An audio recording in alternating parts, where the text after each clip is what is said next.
See Black History Month come alive at Lenape Elementary School. Education Today starts now.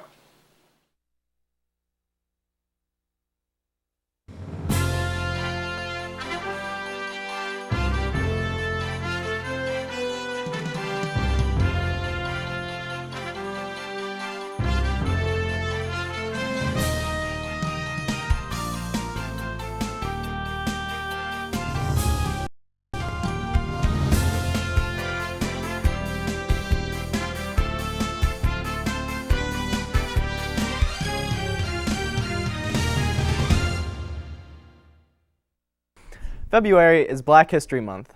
We celebrate the many contributions of African Americans to society. Today, we're going to take a look back at an interview with Mr. Steve Hefner, a teacher at Lenape Elementary School. Each year, Mr. Hefner organizes an elaborate display of life-size cardboard cutouts in the school lobby to help promote awareness of Black History Month. Let's take a look at the footage. Our guest today is a fourth grade teacher who has made a tremendous Black History Month display at his school since the late 1980s. He is the well-known and well-liked Steve Hefner, currently a teacher at Lenape Elementary School in Manor Township. Steve, thank you for being on our show. Thank you, John. I applaud your efforts. Thank you Appreciate very much. that. Would you just like to tell us a little bit about yourself? Well, I grew up in Ford City and lived here in Armstrong School District, Armstrong County for basically most of my life. I went to Ford City High School, graduated. From there, I went to Fairmont State and graduated. Actually, I transferred and went to Westminster College, and then got out of college and actually got into teaching. And so I'm teaching in Armstrong School District. Oh, nice. Well, thank you. Before we start our discussion, we have a special treat for the viewers. We have some footage about the Black History Month display that you put up every February at Lenape Elementary School in the lobby. Would you please narrate this footage as it rolls? Well, basically what I've been doing over the years is I finally got a hold of an artist who's really good on drawing people, pictures, and named David Roman, who actually graduated from Ford City High School. We talked about how I could actually get a display together where I could have various people that made a major impact in American history. And so we picked such as Frederick Douglass, Harriet Tubman, we did Jackie Robinson, Muhammad Ali, and I'm adding on to it as I go. We did Chubby Checker, and had one of him also, who was a part of a music culture. Sure. I understand these are life-size characters that are in the lobby for all students to see, Right. And I think that's tremendous. What was the origin of this display? Well, when I was out at Shannock Valley and I was teaching third grade, the idea when the school district was actually wanted to have Black History Month being celebrated in the district, the idea came to myself to come up with this idea of having the different people that I mentioned on display so that the students could actually see who these people are or were. So I started off with I started off with Martin Luther King, and then I just added on to it and came up with some of the other characters that I mentioned. In all, could you estimate how many characters there are when the display is fully done? I have right now about 15 of them actually. That's amazing. How do Lenape Elementary students react to the life-size characters? Any examples of that? Well, there's funny things about it. Is when we put up the display, the people who actually walk through the school actually would see these characters and wasn't sure that they were really life-size or if they were for real, because he did a fantastic job on making them real. Sure did. But the kids really, they were really fascinated by them. It's kind of nice that when they come by and they actually start looking at them and asking questions about the different ones. The teachers even compliment and say that they really appreciate that that we have such a display for the students. Sure. What is your goal in setting up this display every year? I just the idea just to show that there's of our American history, that there are vital people that played a part in our American history as far as blacks, and it just with the idea of having the material that and having the talent that I've ran into as far as Dave Roman, where we could actually bring it out in public. Yeah, that's tremendous. When the students walk by in the lobby, how do they get the message that these life-size characters are important in Black history? Well, I have on the characters a little bit of history, a little bit of information about them, and then we try to get the teachers to share that with the students so they know exactly who they're looking at and the various characters standing in the stand-ups. Okay. What else do you use in your classroom to teach about Black history? Well, in our curriculum, we have in our reading book the one story about teammates, which actually deals with Jackie Robinson, and it's a real nice story about how Jackie Robinson was wanted to be playing a major league, and he got an opportunity to play by being approached by Branch Rickey. And he did get, his history knows he made it on the play for the Brooklyn Dodgers. But I myself have just with Muhammad Ali and the displays that I've given out, that I had put up with Martin Luther King, I actually had the students actually get them to know his memorable speech that he made, the Free at Last speech, and try to get them to pick out the words of the speech that stands out in his when he's making a statement. Okay. So there's the characters in the lobby. There's a book about Jackie Robinson and Pee Wee Reese, the Martin Luther King speech. What is the story about Pee Wee Reese and Jackie Robinson like? Why is that an important story during Black History Month? Well, at that time, there was a Negro baseball league, and then there was a white baseball league, and at the time, the Negro League was played. They played in their own Negro League, had their own teams, and they played throughout the America. And finally, one of the Branch Rickey was the owner of the Brooklyn Dodgers, and he wanted to. He actually wanted to go ahead and recruit some black athletes, baseball players, and Jackie Robinson was one of the ones that he had chosen, and he felt that he was one of the ones that would actually could take, would be able to control all the different problems he was going to deal with. Yeah. And he did, and he made the team. Pee Wee Reese was a white ball player who really stood beside him and supported Jackie Robinson through all the times that he was going through trying to make it to the majors. Yeah, we definitely owe a debt of gratitude to Jackie Robinson for what he did for America. In your own words, what are the pros and cons of having a single month dedicated to Black history? And in your mind, what would be the advantages and disadvantages if Black history was just interwoven into general American history? Well, I think it's really already interwoven in a way. You can see now that we're a little bit more apt to accept ourselves as Americans, and we don't really try to identify ourselves as much as being black and white. The idea that we're, with the idea that the diversity, if we see a lot more diversity and sensitivity and what we do with each other as Americans, and I think that by some of the standards that we allow ourselves to, as far as breaking those barriers, and our kids in our area are getting along with each other. I see that when I went to school, it was a nice relationship with all the students, and I think that with American history, not so much Black history, but American history, that it all ties together. It all ties together. What more could parents do, to explain to their children about the importance of significant Black historical figures? I don't know if it's so much as far as the parents emphasizing, but it's just the idea that we've learned to acknowledge the fact that there is such thing as called American history, and that once you watch something on TV or if you hear about a name, that person is, even though we know we have different, our cultures and everything are intermixed in that, but it's just the idea that respect, that the people respect what each of us are trying to do, whether on a positive basis, for society. Sure, sure.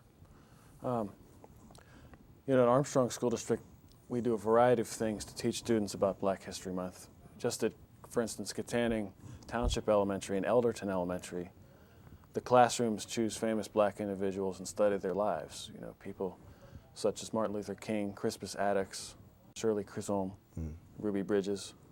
But outside in the community at large, what more could we do as a community to promote Black history?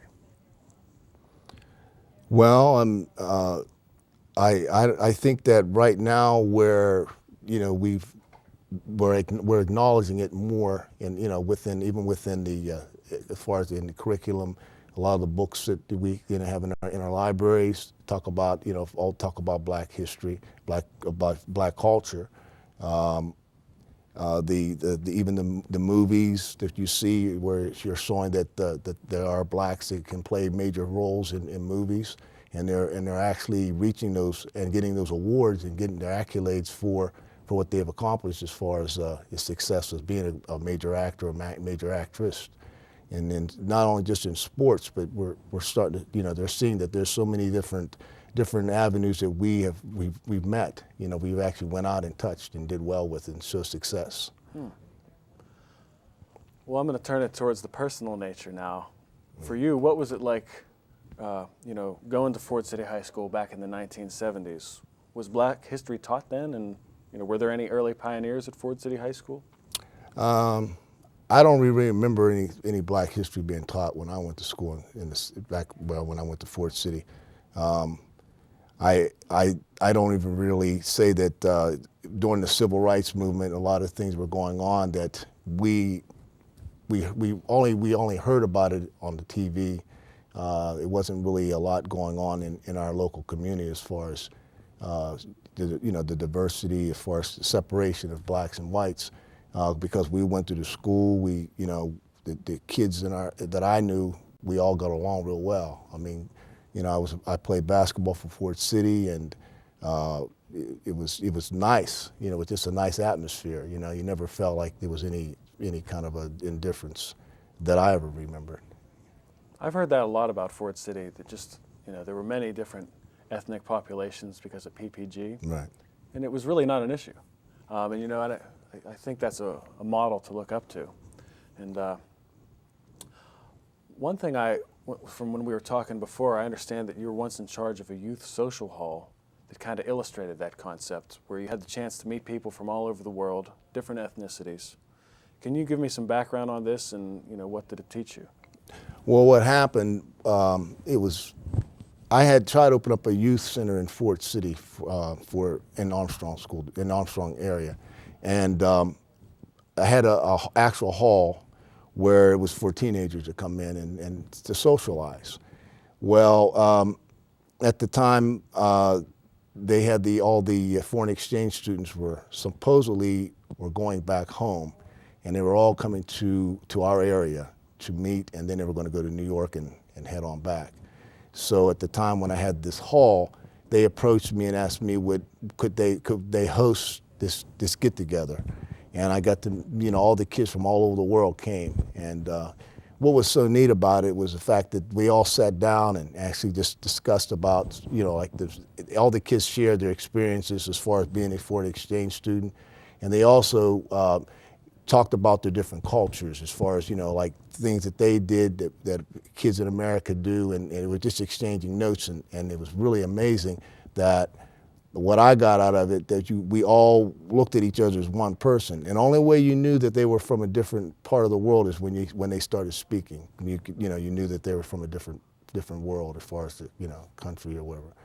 And I thought that was really great. That we actually had a chance to really meet that many kids at one time from all over the world at one time. From my experience, and I've always remembered that for a long time. Yeah, it's like you had a little melting pot right there. Yeah, right. That's right. That kind of leads me to my next question about your youth summit that you're planning. Can you tell us a little bit about that? Well, I really would like to, I'm trying to get together a summit where we can meet with all the different kids in all different, in the different communities of Armstrong County to talk about issues as far as what do they like about living in Armstrong County, and what were the things they would like they don't like, and what things they would like to see in Armstrong County to help them to feel that where they're at, where they can accomplish things in this area, or if they go somewhere else, whatever they accomplish here could probably help them somewhere else. And I would like to hear the thoughts behind their thoughts, and try to see if we can, in our area, if we can do anything to help our young people feel good about where they're living. And because as they're young, they have to make a lot of decisions, and hopefully some of the decisions we could help them, nurture them through those decisions by forming some little bit of a youth, have a youth rally and get them together and to talk about some of the things that they would like to see. I think that's very positive, and you're to be commended for looking ahead like that. Do you know roughly when you'd like to have that summit? I don't know if a date's been set, but just like before the end of the school year? Yeah, we want to try to get it together before, right around spring when the weather's nice, where we can get the kids to have a chance to get to. We want to have it at the Belmont complexes where I'm planning on having them meet, talk to one of the commissioners, and they were very in favor of helping support this.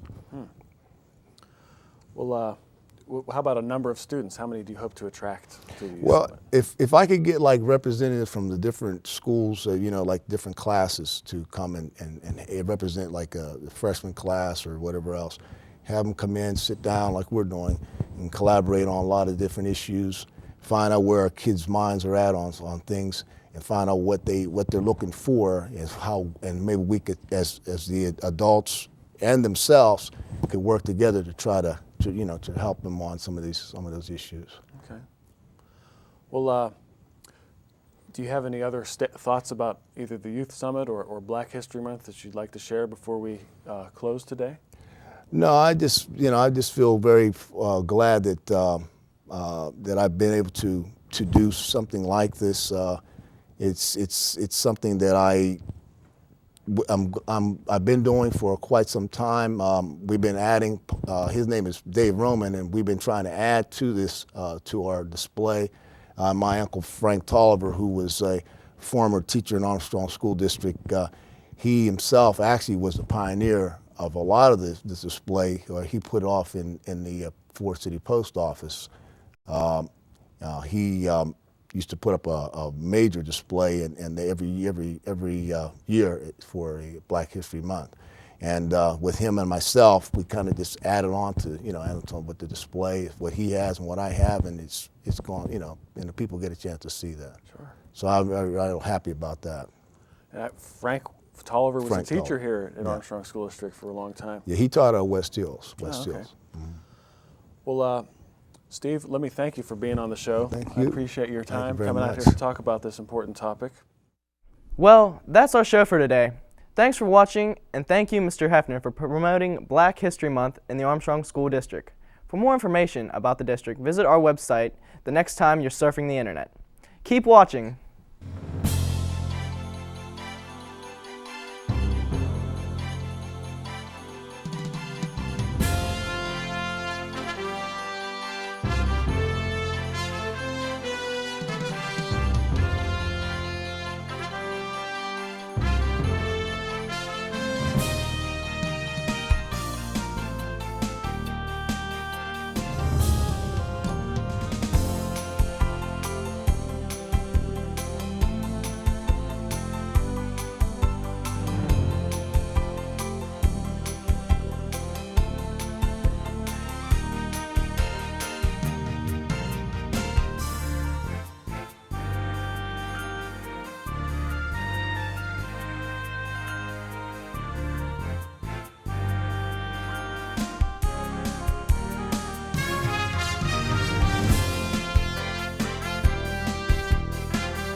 Hello, I'm Alyssa Brochetti from Katanning Senior High School, and this is a look at what's going on around the Armstrong School District. Generous donors have given the Armstrong School District 13 medical devices to help students with severe asthma get the treatment they need in school. Thanks to a donation from the ACMH Foundation and Arms Care, Inc., all 13 schools in the Armstrong School District have a respiratory treatment device called a nebulizer in each school nurse's office. The total equipment value of the donation is about $2,600. Planning on taking the SATs? Armstrong School District is offering an SAT prep course to 9th and 10th and 11th grade students. The sessions will concentrate on verbal, math, and writing review. The cost of the classes and a textbook is $50. The deadline is February 24th, 2006. The 4 Saturday classes will take place from 9 a.m. to 12:30 p.m. March 4th, 11th, 18th, and 25th in the Ford City High School Library, 104th Avenue, Ford City. To register, send your name, address, and $50 check made payable to Armstrong School District to Mrs. Rosemary Valasek, West Shamokin Junior Senior High School, 178 Wolf Drive, Rural Valley, PA, 16249. For more information, please call 724-783-7040. Well, that's all for now. I'm Alyssa Burketti from Katanning Senior High School. Keep watching.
Hello, I'm Bill Kerr, Superintendent of Schools for the Armstrong School District. The theme for American Education Week, A Strong America Begins with Great Public Schools, continues throughout this school year. I see public education as a great investment, an investment in quality educational programs and services that continues to yield countless benefits to strengthen our schools and communities. We're proud that our students did a commendable job on the 2005 state math and reading assessments. Their work, along with those of their teachers, enabled all schools in the Armstrong School District to make adequate yearly progress under the federal No Child Left Behind Act. Congratulations to all involved. Also, we're grateful for the parents who remain committed to their children's education and are involved every day to help not only their own children, but are involved as parent volunteers in our schools. Thank you for your commitment to improve education. I value the partnership with our parents, teachers, administrators, support staff, school board members, and citizens. By working together for progress, we can collectively lead the Armstrong School District to the next level of achievement in the coming years. Thank you very much.